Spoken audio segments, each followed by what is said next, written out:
It's a great honor and privilege to introduce Alan Brazg.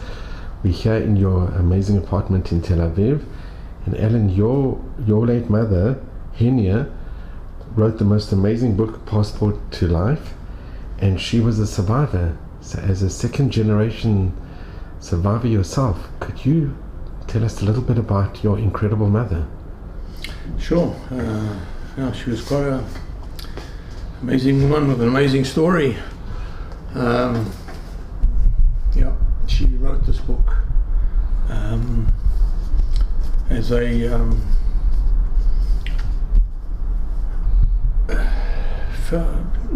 because she felt importance that her story would be remembered,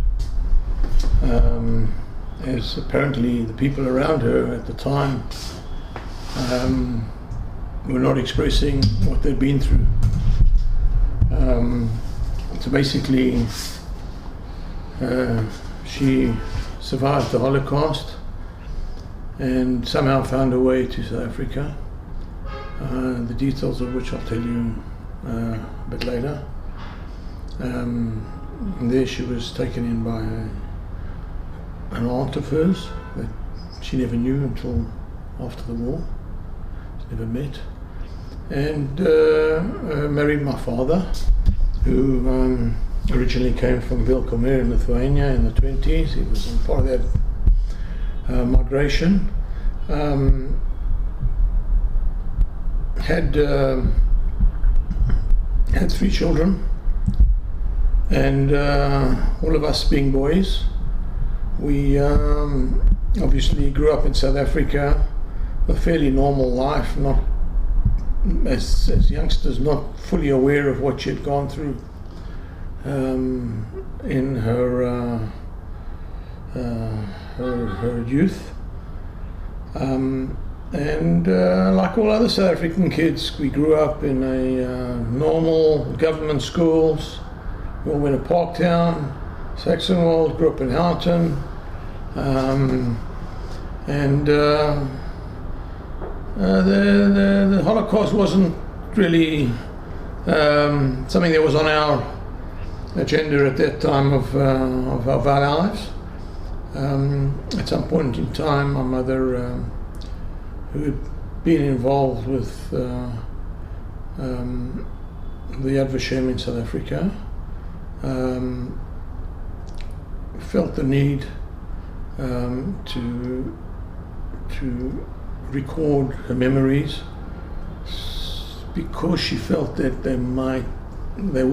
she might never be able to, she might forget them. So as long as she remembered what she remembered from her experiences, she felt it was important to write them down. The sooner the better. So while we were busy growing up and doing our thing, my mother, with the aid of some friends that were associated with her, mainly her uncle. My dad had an uncle, my grandmother's brother-in-law, who ran the Yiddish Kulturfederatie in South Africa. And he had a paper that he was the editor-in-chief of, and he owned the paper.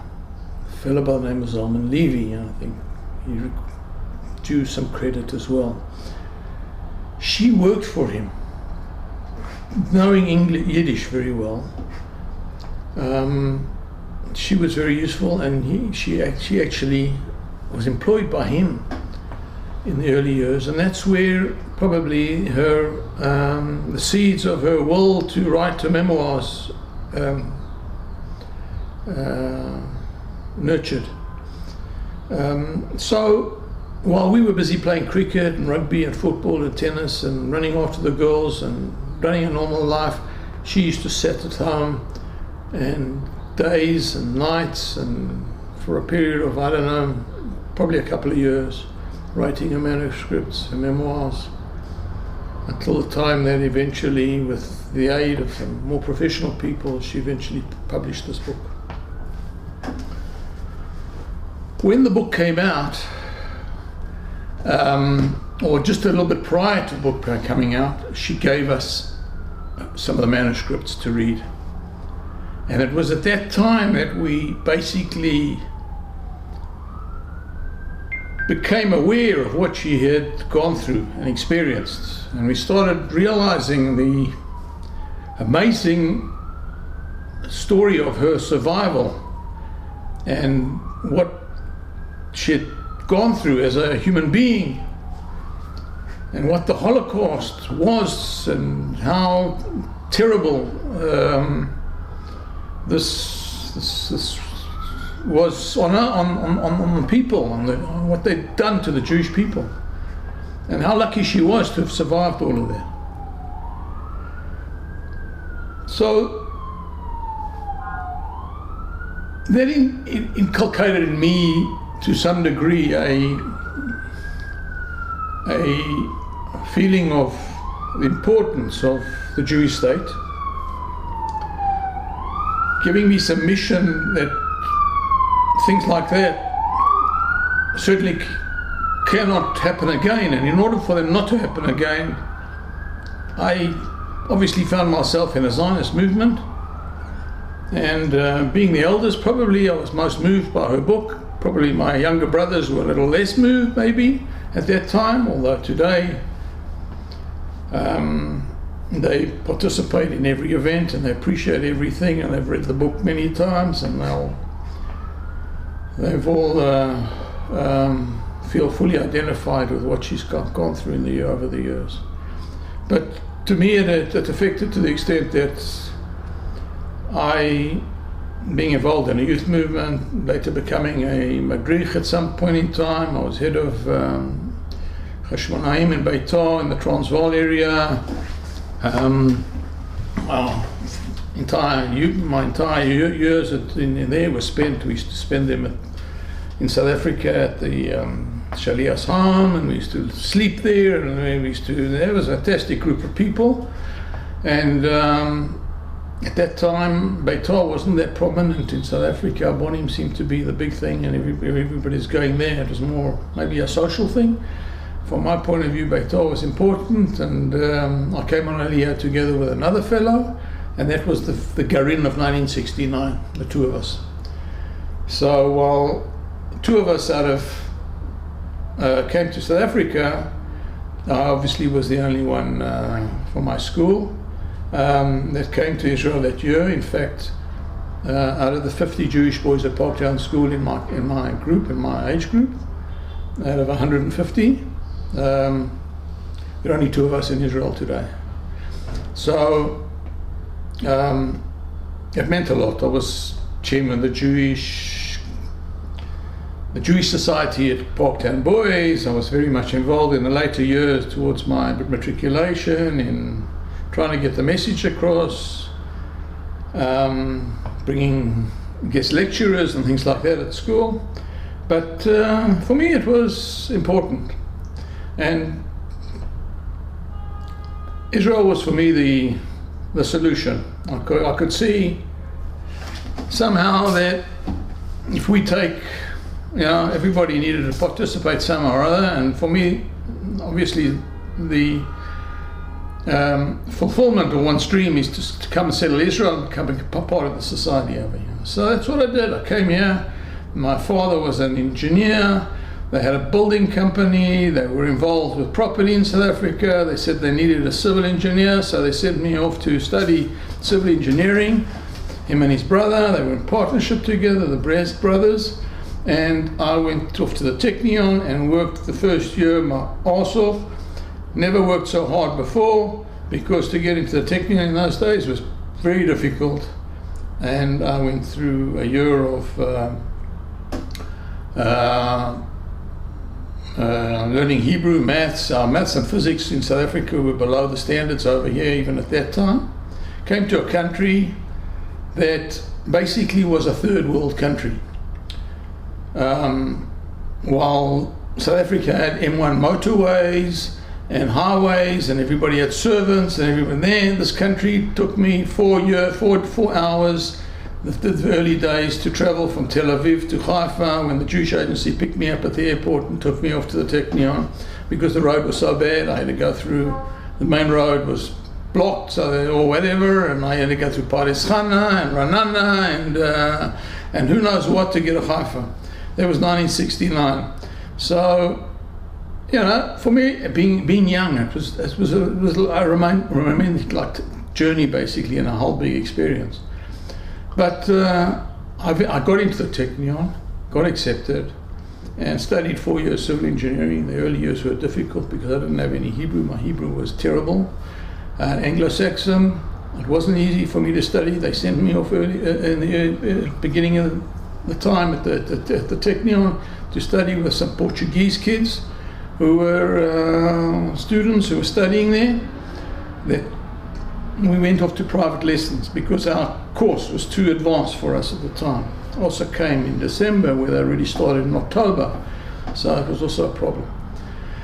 But eventually we got through and we finished and I graduated, and that was the whole story about me starting in Israel. Since then, you know, I never looked back. It's been a great experience, a great adventure. I've had the support of my parents over the years.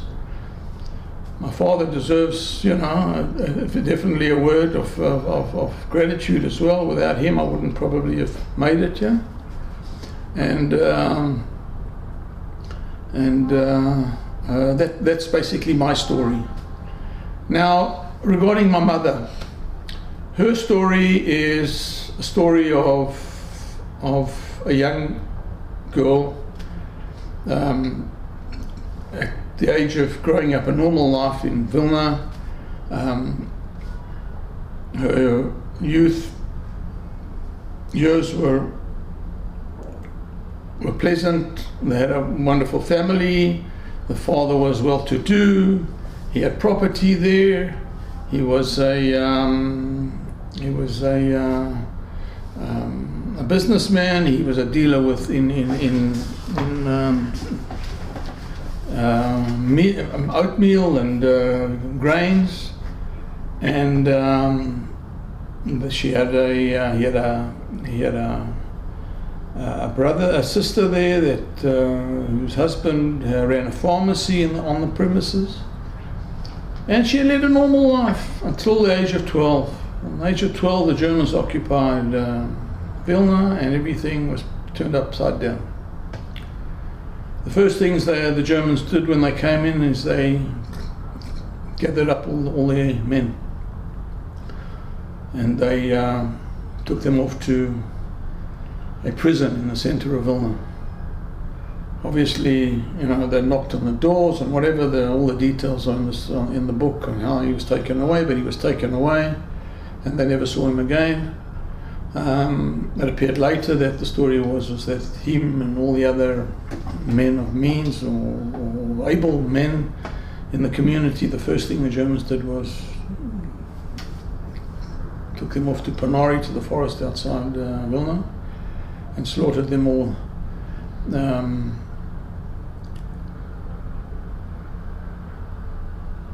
The details of actually how she heard that her father was taken to Panari, I don't want to go into all of that now. It's probably all in the book, but it's logical that's what happened.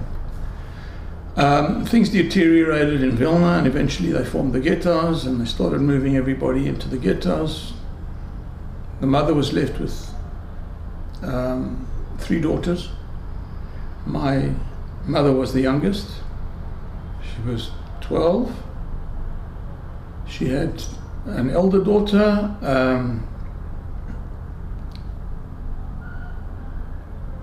Lisa, who was about 2.5, 3 years older than her, and the eldest daughter, Clara, was about 17 at the time. So there's a 5-year difference between them. They were all taken into the ghetto. They lived in the ghetto for a while, the 5 of them, until the mother, somebody came, one of the neighbors came, and one of the non-religious, the Christians, to notify them that they've met somebody who can somehow get her out of the ghetto, get them out of the ghetto, but he only can take 2 of them. So they had to make a decision, and he insisted that the eldest daughter come with him. So the mother she left the ghetto with the eldest daughter, and the 2 younger kids, my mother and her sister, Lisa, remained in the ghetto with an aunt.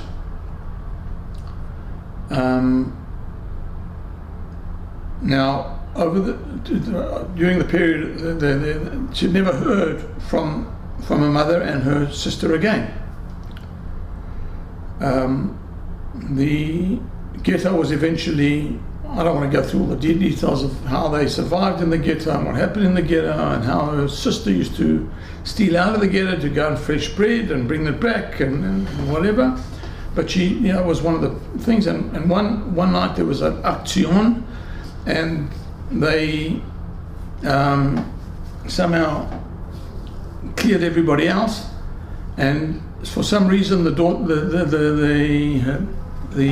think it was when they cleared out the ghettos, her middle sister Lisa heard about it and didn't come back to the ghetto.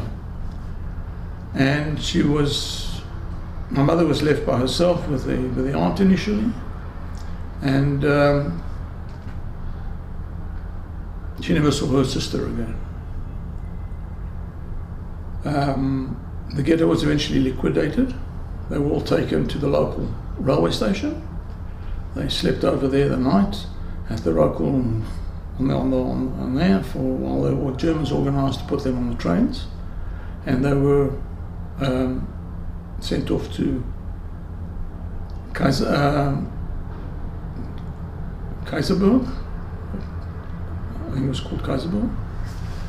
It was a concentration camp in Latvia.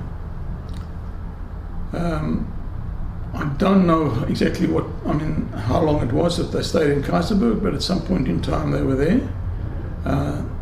Kaiserberg was used for most of the Lithuanian, Latvian and Baltic Jews as a labour camp. She being 12, already then they were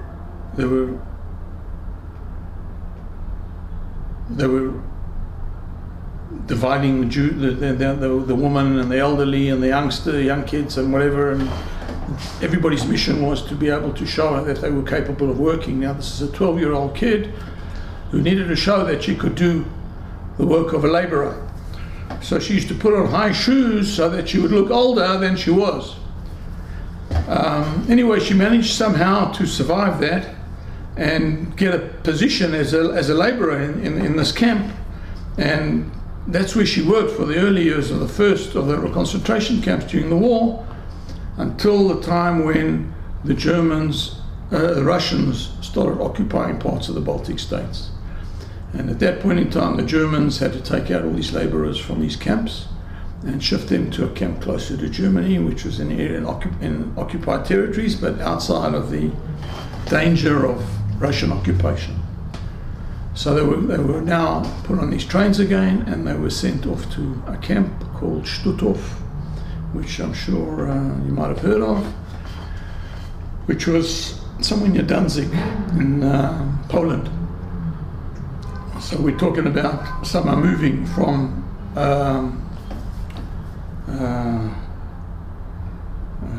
the Baltic states closer to Germany. Stutov was on the Baltic Sea, and she found herself there working in a factory making gloves. She was there for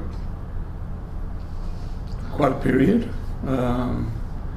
of time, until Poland was being occupied by the Russians. And again, they were being shifted off to areas closer to Germany. In both cases, the camps were labor camps, but they were very brutal. And she explains in some of her videos and some of her stories how the guards shot people, they killed people, and there was no sympathy for anybody.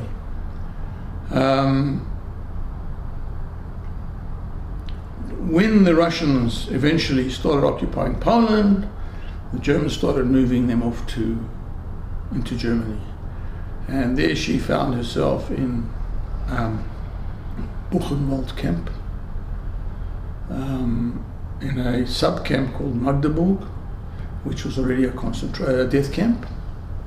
And there she went through some of the horrors of exterminations and waiting in queues and having to, missing the queue by this and chance or whatever, and somehow coming through it all and lasting the whole period of the entire war until it was liquidated by the Russians. By the Russians, yeah. After the war, all those experiences in all of those camps, it was 5 years of terror, of inhumane existence that one had to go through. From 42, I think it was, till about 46 or 40, something like that, about 4 years. She eventually found herself with some people. The camp guards had left the camp, they deserted the camp, they were all left in the camp. They started walking in the forests, they found themselves some connections here and there, managed to get some food, managed to find themselves. Eventually they ended up in a camp in München, where she met some of the survivors, some of the people that she knew in the earlier days that survived from Vilna, from her school. Not that many, but there were a few. One happened to be her best friend, who she met, and her mother survived, and there was a certain bonding there that the mother insisted that she adopt my mother. And she used to spend some time with the mother. The mother was from a very wealthy family in Vilna, and they had organised papers to go to London. And they were on the way to London, and she wanted my mother to come with them. And during the period that she was in this camp in München, which is there, where she found some work. She was actually working they gave her some work in the camp. Her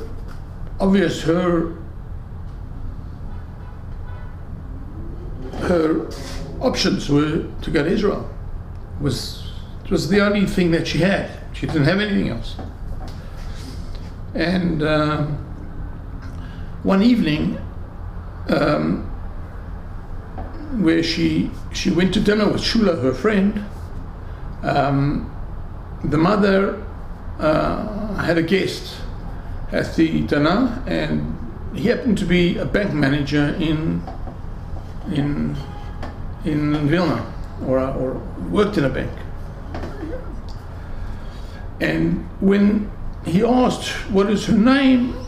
She said Abramovich, and he said, I had an Abramovich who was a client of mine in the bank in Vilna.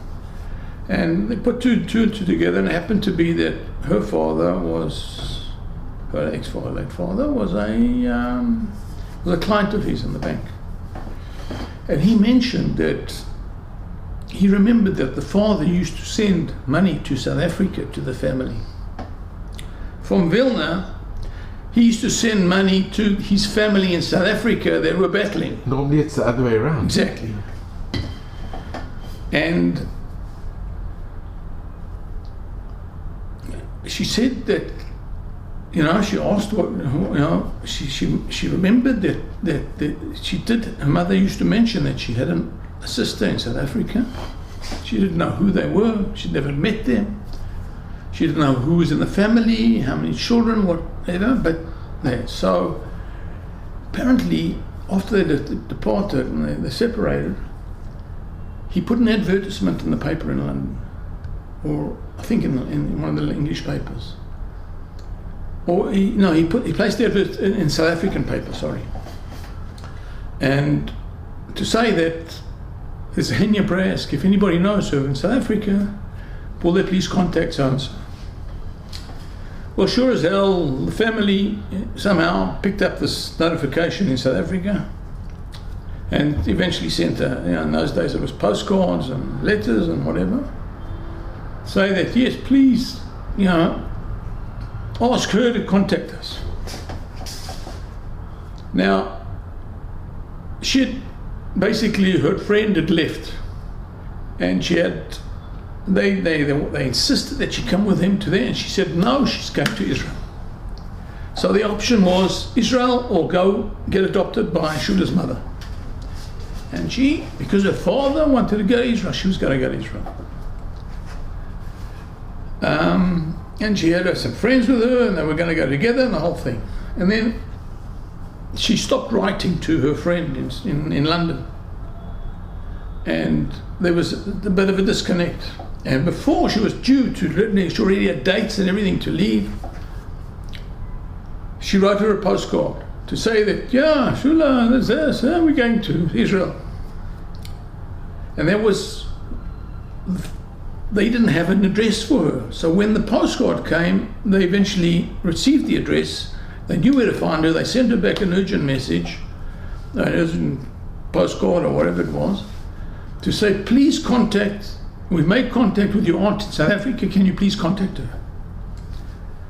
And that's what she did. She sent a letter to her aunt in South Africa, and from there it was clear that, that now she had a problem. She had to make a decision because her aunt insisted that she come to South Africa. In those days, life was tough in South Africa, particularly for the Fisher family. I don't know where they lived. They lived somewhere in Babsfontein, Bronkhorstspruit, somewhere like that, outside Pretoria. Some of the family was living in Rhodesia. There was a part of the family that had done pretty well in Rhodesia under the British rule, under the British colonial and southern Rhodesia, to the extent that there was an uncle that became the mayor of Livingston, a guy by the name of Sam Fisher, and he was appointed by the British. And I think he's the guy who basically saw this notification and put things together. So after she'd gone through a lot of deliberations, she decided, she was going to go just stay with her family. I think like family. Alan, can I just ask you, after your mum was in Buchenwald and the Russians liberated it, and she went to Munich, did she go back to Lithuania? Yes, she did. She went back to Vilna to see if there were any survivors from the family. Yes, she did. She had a harrowing experience. She went back. She even went to the house. She went to the house where she lived. They wouldn't let her in. They wouldn't let her in. They threw her out. She could similar to the experience that we had when we went there now. She could see the furniture. They didn't want to know her. She recognised obviously some of the furniture. They just obviously taken over the house. I think she asked for pictures, and they wouldn't even give her family pictures. Nothing. They said don't come back. No, you're talking about a 17-year-old kid that comes to a strange man. It's all hostilities of hating the Jews. Obviously the Lithuanians were not big lovers of the Jews either. They were probably the worst. A lot of the killings of the Jews were done by the Lithuanians apparently, and some of the Ukrainians and others, they were anti-Semites. There was a Lithuanian mother who helped her, and she tried to contact her, and she had left the town of Vilna, and she couldn't ever get in touch with her, and they don't know if she survived afterwards. But she was very unwelcomed when she came back to the apartment. Very much so. So she just broke down in tears and whatever, and she asked made contact with her maid. Her mother had a maid, Brazg, her name was. And she met her. And she asked, has anybody from the family survived? Does she know of anybody from the family that should survive? And no one had survived? Nobody said. And on your dad's side as well? On my dad's side, there's nothing. I mean, nothing. On her father's side, on your mother's... On your father's side? Nothing. Nothing. It must have been so horrendous for her to go back and find the reality that she's alone in the world, that none of her siblings, her parents. Absolutely. It was a harrowing experience. She went back and she travelled and she got on the trains. She didn't have money to pay for the tickets to get on the trains, and she had to evade the inspectors and whatever, and to get all the way there. 7-year-old kid, nothing, nobody. She didn't have anybody she could even. And she met soldiers on the way, and Jewish soldier. And, obviously, she even got a proposition by a Jewish Russian soldier to marry her on the train, but that wasn't her priority at that point in time, right? No, she never found anybody, and she left. She came back to Munich, and no hope. Couldn't find any connections. Later in the year, she managed to pick up a few connections, people she had met, people who knew other people, and many years of her life were, and a lot of this was in a book about letters that she sent to cousins and people who know, or people that heard about her sister's story, because her sister, apparently the story with her sister was that they picked her up and they put her in a camp, and they sent her to work in a factory somewhere in the area there in Vilna, in an ammunitions factory, and the factory was bombed by the Allies, and all their labourers were killed, and that's how her sister died. So that's one of the stories that she heard from a boyfriend or somebody who was a friend of her sister. Each one had its story. When I came on the visit in '99, one of her missions was to go to the village where her mother and her elder sister were supposed to have gone, where her elder sister was supposed to have got a job there as a teacher in the village. And we went out there with a Jewish policeman from Vilna, and we tried to find some link or somebody. Now we're talking, this is '99, from 43. And this is the first time later. The first time your mom had gone back to Lithuania. Yeah, because it was Iron Wall. South Africa was there, no connections, communist country. No way to get into Britain. It was only after the collapse of And Alan, just before can I ask, it must have been very difficult for your mother to go back. It was. It was. She deliberated seriously about going on that trip, because it brings back a lot of terrible memories. But she felt that she had to do it.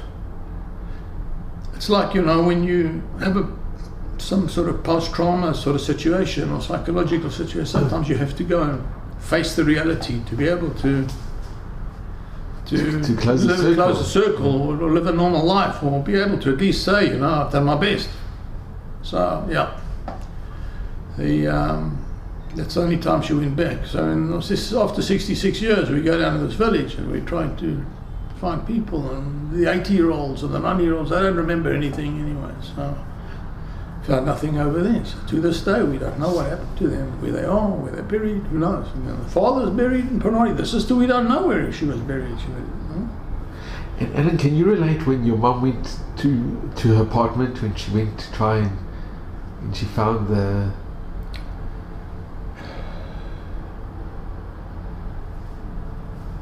I don't, to go into the details of how she felt and whatever. I mean, it's all in the book. No, when you went back with her. When I went back with her. 99, yeah. Oh, okay, 99. Yeah, look, firstly, the group was so supportive of her. I mean, that was fantastic. It was like, she she was the star of the show there. I mean, you know, and it was for her. It was also like, it was a little bit of a relief to be able to see that people were actually, you know, they were interested in the memories and they wanted to know what people experienced, and she could actually give those stories at firsthand.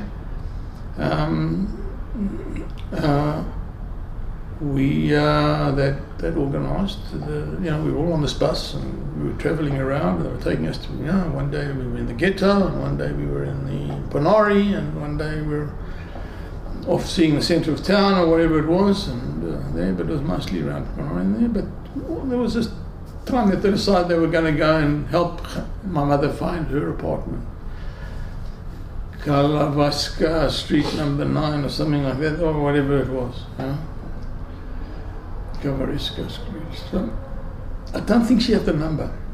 I don't think she remembered the number exactly. But she remembered there was a church, and she remembered it there. And when we got there, everybody on the bus was, you know, it was like this. It was like this. You know, going to find.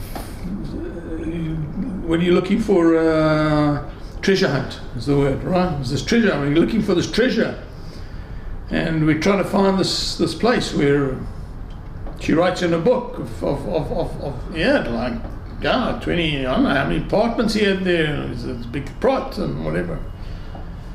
We don't know what we're going to come and see. So they were all very, very intense, and it was all very. But eventually we find she recognises something.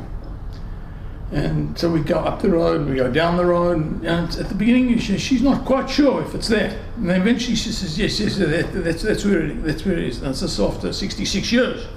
Suddenly she's remembered now, from the age of 12 to 78, right?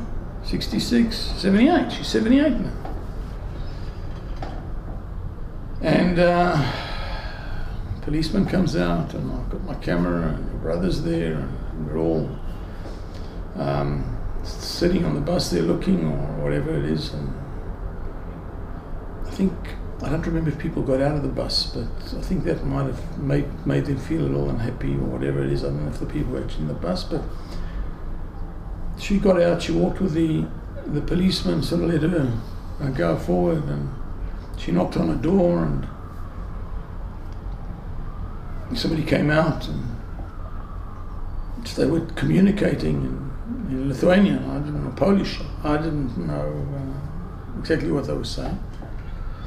But it was clear that some of the people that were living in the area there, it was mainly sort of like homeless people or unemployed people. They were like, it was a very poor area and neglected area. Obviously, the government had not done very much with these properties, maybe because of the fear that the Jewish people at some point in time would put a claim to it anyway, so why go and develop it at all, or whatever.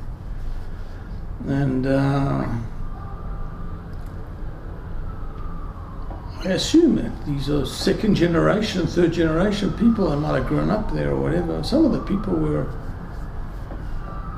probably in their 70s or close to that or something like that, so they might have remembered something. But there was some man that she met came out of the house there, and he talked to her for a while, and then some young people came up and they started harassing her, and the policeman got involved, and then the policeman said, look, these are dangerous people, we better leave. And basically that was, it was all very disappointing, because we couldn't communicate with anybody there, and obviously nobody's going to say, yeah, we occupied the house, it's not a house, it belonged to some Jewish family or something like that. And we left. It was a bit of a disappointing visit, but I think it was very important that at least we were able to identify the house, and it's all on video now, and who knows, maybe one day there might be a skyscraper over there, and a World Trade Center or something like that. We might get half of the building. Who knows? I think in the meantime, all our efforts I made applications for Lithuanian private citizenship, and they told me no, it's not yours. Certainly not because she lived in Vilna at the time, because Vilna was occupied by Poland, so the Lithuanians said, we don't give any rights to anybody who didn't live under the Lithuanian state. Doesn't matter that you lived under Polish state. If you lived under the Lithuanian state, then we might give you rights. Which I eventually tried to do through my father, because he was born under a Lithuanian state in the 20s, in the early 20s.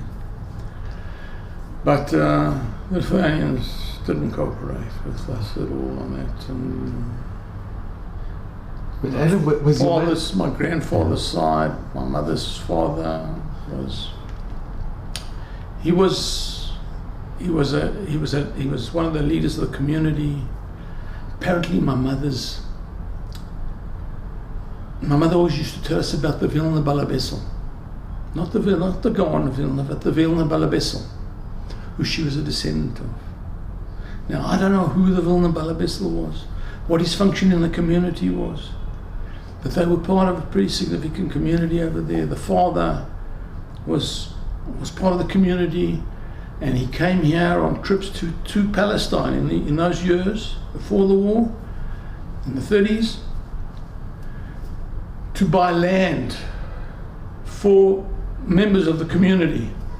Now, we don't know what happened to that land, if he bought land, he didn't buy land. The only thing we know is that it was somewhere in the Petah Tikva area.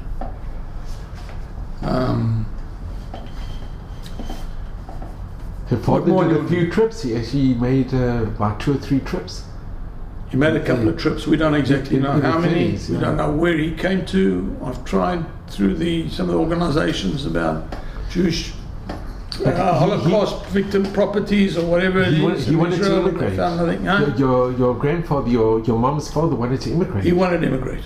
He was believed in Jabotinsky's words of liquidate the Golan before Golan liquidates you. She wouldn't. The mother wouldn't immigrate. She liked the good life in Vilna. It's too difficult to immigrate. She wasn't going to come here and work the fields and whatever it is. They were cultural people over there. They had a good life. And not everybody could see the future the way some people did.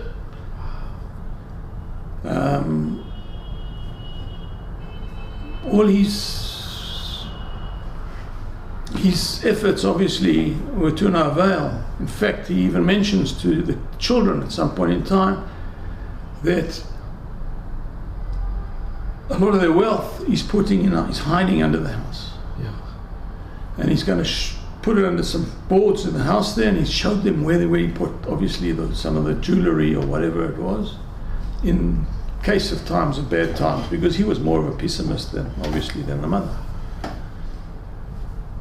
What happened to that, God only knows. Those houses are still there apparently, but who knows.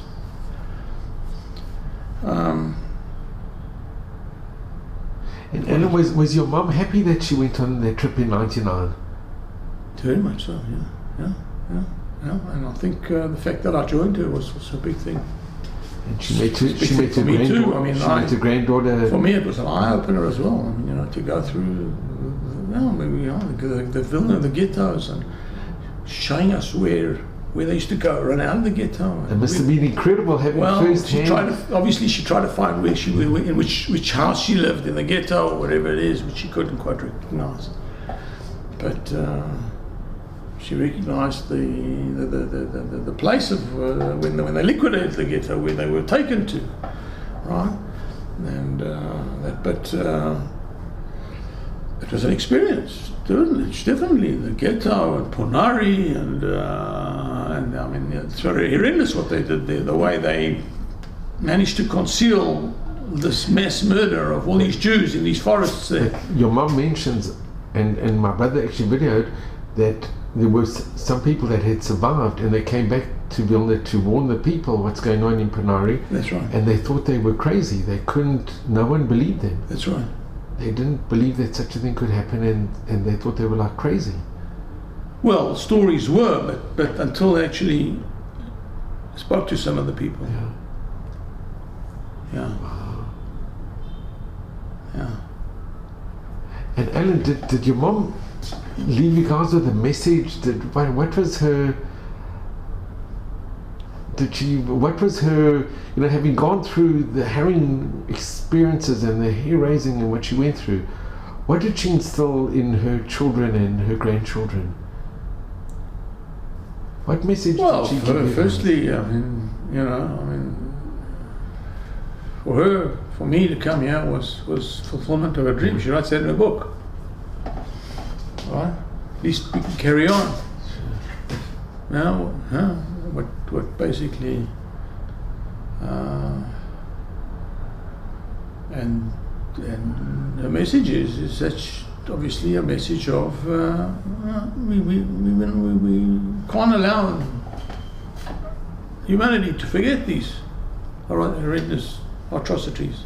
It's just unbelievable. And now when we talk about today in Israel about the Iranian issue and whether we should sign an agreement or whether we shouldn't sign an agreement and whatever, and you have a country there that's propagating the destruction of the State of Israel, you don't need to go too far from the Holocaust to be able to see that this can happen again.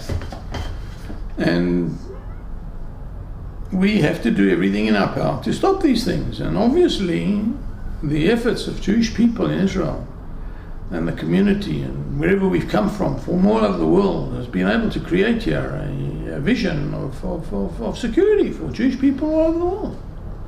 And could you show a picture of your mom? There's a beautiful picture with your mom and your dad.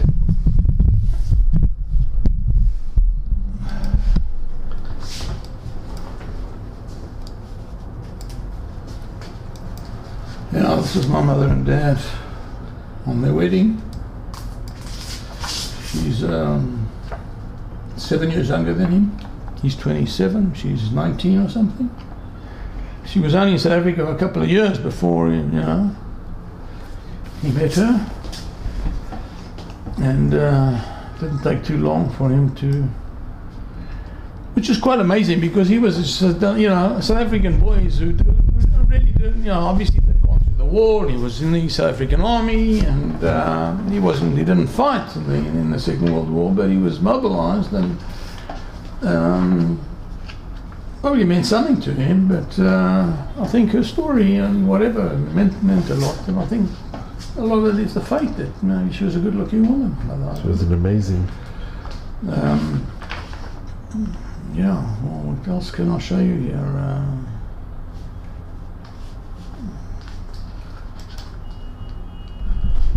This is my parents.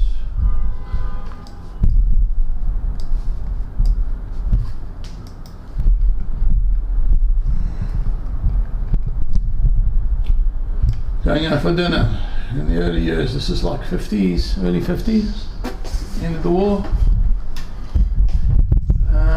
It's amazing. So Alan, I just want to show you, I just want to thank you, but Alan, if I can just show you here, this is from your mom's book, and here is at West Park, at the Jewish cemetery. That's right. They have on Yom HaShoah. That's right. And here you are with Beitar. Yeah, my Beitar uniform. In your Beitar uniform, and this is your mom, Lata Kennel for Yad Vashem. Right.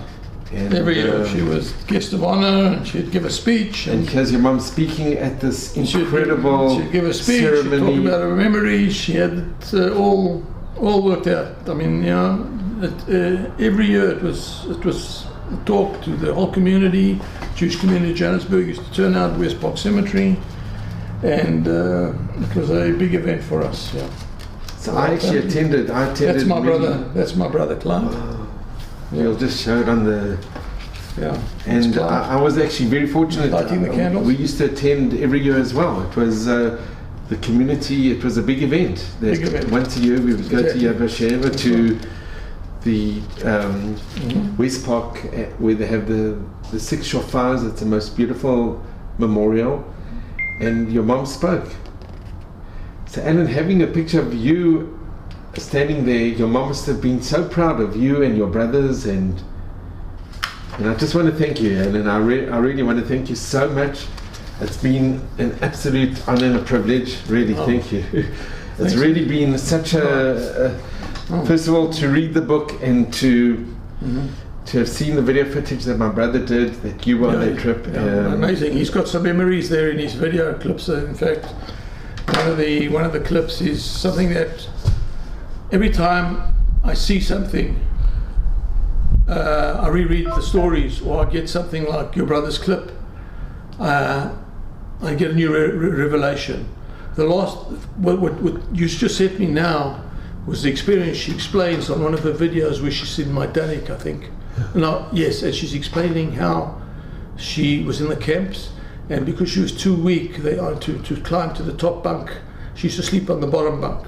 And there were bugs in the bunk, in the beds, in the sheet, the blankets that they used to sleep on. And every time one of the people would go on one of the upper bunks on her and wipe the blanket, all the bugs would come down on her. And she used to sleep with all the bugs on her all the time in this camp, until one night in the middle of winter, she felt that she couldn't handle it anymore. She was full of bugs all over. She had to run to a tap in the middle of the winter, a cold water tap, to clean off these bugs, to get these bugs out of her body. And she explains how she took off all her clothes and she went out of the bunk, out of the building. And one of the guards saw her going out of the building, and she said she was sure that they were going to kill her, but she wasn't going to. She was adamant to clean these bugs out of her body. She couldn't live with them anymore, so she was ready to risk her life. That's what she says on the video. Your brother did. I've never seen that before. So it's amazing stuff, definitely. Well, Ellen, your mom really was amazing, and I know that she's so proud of you and your brothers, and may her memory be for eternal blessing. Thanks, Les. And I really want to thank you. Hopefully, our people will remember these things and not do stupid things in the future, because they've forgotten what we've gone through. Yeah, never to forget. Never forget. Yeah. Ellen, thank you so much. Pleasure, Les. When they took him away, and then when we were taken to the ghetto, not that long after, maybe a few months after, I don't remember the exact time, we heard in the ghetto that some madmen came running to tell us that they were digging the graves in Polari and they were shot. We thought, and they were shooting them. We thought that he was really a madman and he's coming to tell some story which was crazy. Nobody believed him. But then there was somebody else who escaped. He extricated himself from the dead. They took him for dead. And he told the same story. And this is how we learned about them and their end.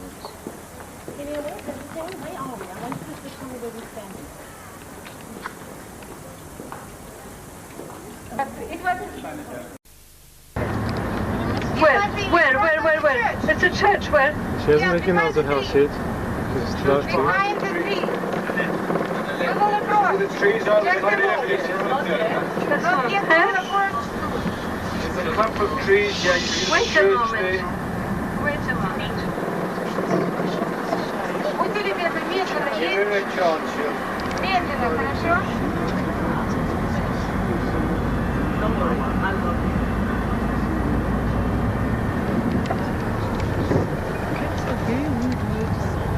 I remember the neighbors. Remember the number? Oh, we went too far. Just 90. That's right. That's the church, and we lived opposite. God, well, those homes look like this. There's somebody living in them. Yes, really. Oh, God. They used to have a big house. Just a moment. There was a bakery on one side, Gilinski, and there was a grocery store where So we... it's something like your house here? This might be. Just a moment. This doesn't look like the house, but let me see. What number is this? 66. No, so this is one house before. This? It's not There's nothing. necessarily What? Just a moment. Let me see. Can I go down for a minute? You don't mind? No.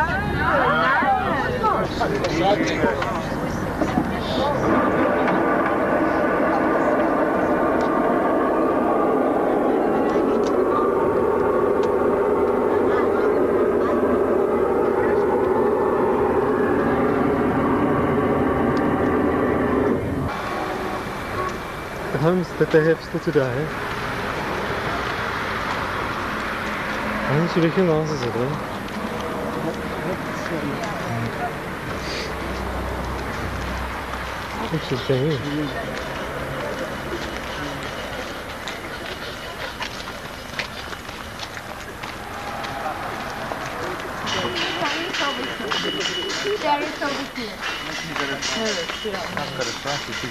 Ikke penger.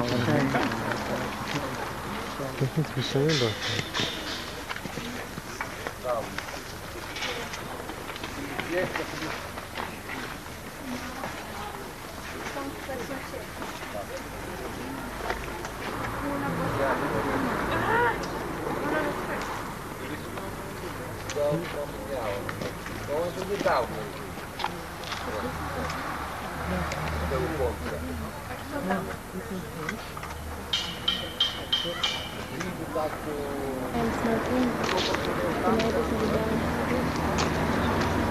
It comes to the film, shit. Just say, Huh? the cop said to stay away from it. What? The cop said to stay away from it.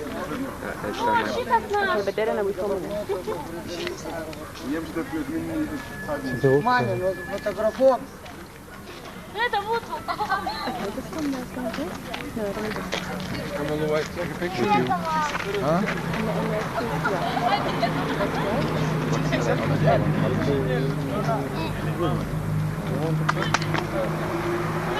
In the home, huh?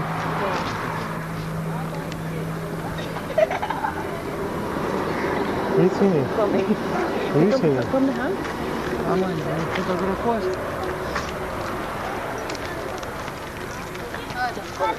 But why is it destroyed? The house is gone. The house is here. Where was your house? Our house was here, or like this, it was standing, just like this. Houses, quite a few, four here and 4 or 5, I mean, there. Houses like The courtyard. there was the courtyard. garden. There was the garden. Between the shops. It's not now. It's not safe. I know. There is a gym set. You want to have a problem with criminal thing?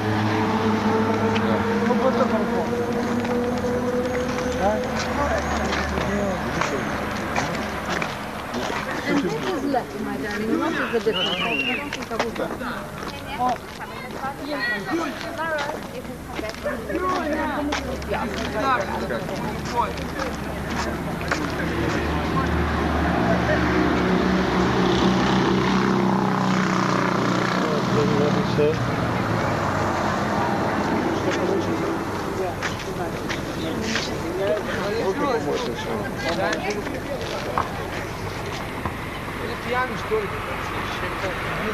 Unbelievable,